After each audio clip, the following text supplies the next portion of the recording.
Hi, I'm Freya from Expecting, and I will admit to being totally opinionated when it comes to naming babies. And the reason for this is, as a midwife, I get really bored of hearing the same names, but also I've come across some shockers in my time.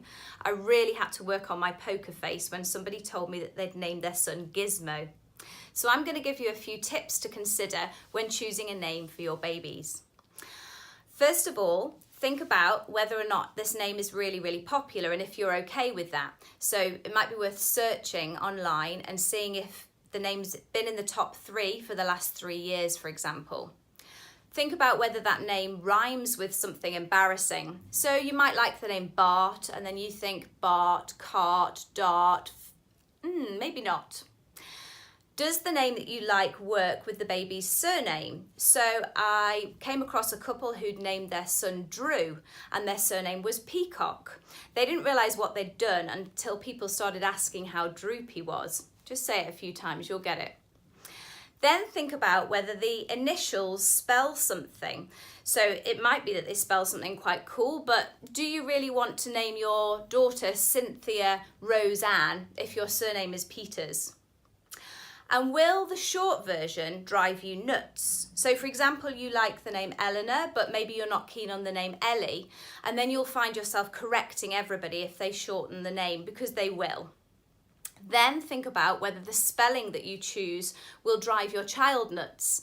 First of all, they've got to learn to actually spell it themselves, but also, for example, I came across a couple that I looked after and they named their daughter Hannah, beautiful classic name, but they spelt it without the H at the end. And so I pointed out to them, you do realise she will always be known as Hannah without the H at the end.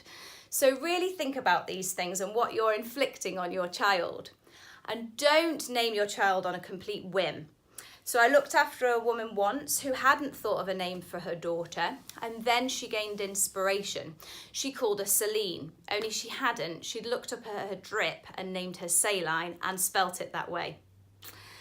I would suggest that you keep the name to yourselves while you're pregnant, and the reason for that is that when you're pregnant, people often tell you what they think.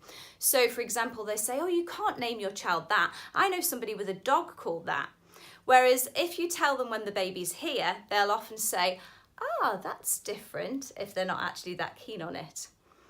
Whatever you name your child, you've got 6 weeks to register the birth and you will be given a number to make an appointment to do that.